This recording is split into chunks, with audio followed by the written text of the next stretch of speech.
बिस्मिल्लाहिर्रहमानिर्रहीम। अस्सलाम वालेकुम। आज मैं अपने किचन में लेकर आई हूँ छोले भटूरे, जिसको सभी बहुत शौक़ से खाते हैं। एक बार बनाएंगे आप तो बार बार इसको बनाएंगे। तो चलें हम अपनी रेसिपी शुरू करते हैं। बिस्मिल्लाहिर्रहमानिर्रहीम।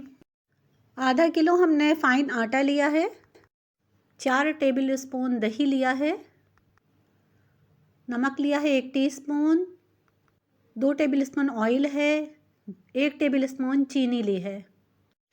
इन सबको आटे में डाल के आटे को अच्छी तरह से गूंद लेंगे।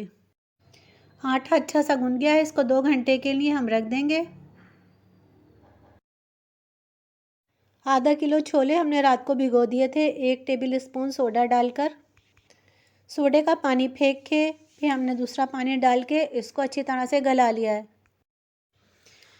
एक पैन लेंगे, उसमें ऑयल डाल देंगे। 1 कप ऑयल डाला है। 2 टेबल स्पून लहसुन अदरक का पेस्ट शामिल कर दिया है। इसको थोड़ा सा हम भून लेंगे। फिर हम 3 अदर टमाटर लेके काट लिए थे, वो इसमें हम शामिल कर देंगे। टमाटरों को नरम होने तक पकाएंगे। टमाटर हमारे नरम हो चुके हैं। इसमें हम 1 टीस्पून पिसी मिर्च शामिल कर देंगे। 1 टीस्पून साबुत धनिया और 1 टीस्पून ज़ीरा लेके हमने कूट लिया था, वो शामिल कर दिया है। हल्दी शामिल कर दी है 1 टीस्पून। 1 टीस्पून गरम मसाला शामिल कर दिया है।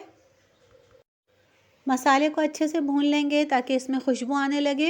1 टीस्पून अनारदाना शामिल कर दिया है। मसाला इतना भूनना है कि मसाला फटा सा हो जाए और उसमें खुशबू आने लगे। इसमें अब 1 टीस्पून नमक शामिल कर दिया है। 5 से 7 मिनट तक मसाला हमें भूनना है। 5 मिनट हो गए मसाला भूनते हुए। मसाला अच्छा सा भुन गया है। इसमें 4 टेबल स्पून हमने दही शामिल कर दिया है। दही डालकर भी थोड़ा सा इसको भूनना है हमें।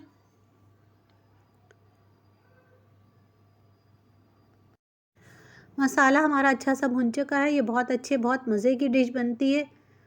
इसमें अब हम छोले शामिल कर देंगे जो हमने गला के रखे थे। आप लोग ज़रूर बनाइएगा, ये बहुत मज़े के बनते हैं। इसमें तकरीबन आधा गिलास पानी शामिल कर दूंगी।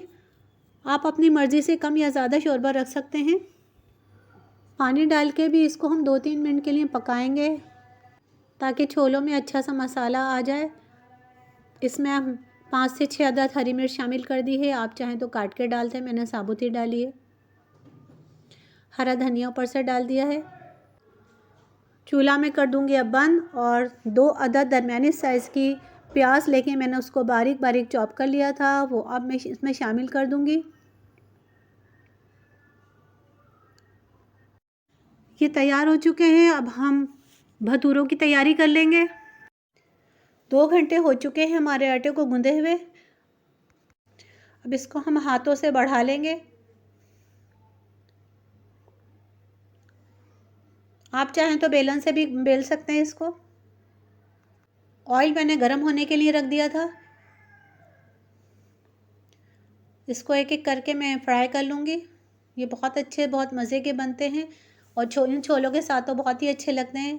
आप लोग इसको ज़रूर बनाइएगा।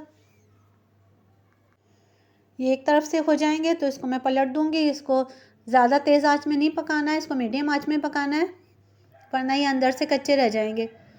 ये हो चुके हैं, देखो एक तरफ से अब मैंने इसको पलट दिया है, दूसरी तरफ से भी हो जाएंगे तो अब इसको फिर मैं निकाल लूँगी। ये हो चुके हैं। इसी तरह से मैं सब बना लूँगी। कि मेरे बहुत माशाल्लाह बहुत अच्छे तैयार हुए हैं, बहुत अच्छे बने हैं। आप लोग ज़रूर बनाइएगा इसे। अगर आप मेरे चैनल पे नए हैं तो मेरे चैनल को ज़रूर सब्सक्राइब करिएगा। मेरी वीडियो आपको पसंद आई है तो मेरे चैनल को सब्सक्राइब करें, लाइक करें, शेयर करें लोगों के साथ, फैमिली के साथ। और इस डिश को आप एक दफ़ा बनाएंगे तो बार बार बनाएंगे। इतने मज़े की बहुत अच्छी बनती है ये। ज़िंदगी रही तो इंशाल्लाह एक और रेसिपी लेके हाज़िर होंगी। अपना ख्याल रखिएगा और दुआ में याद रखिएगा। अल्लाह हाफिज़।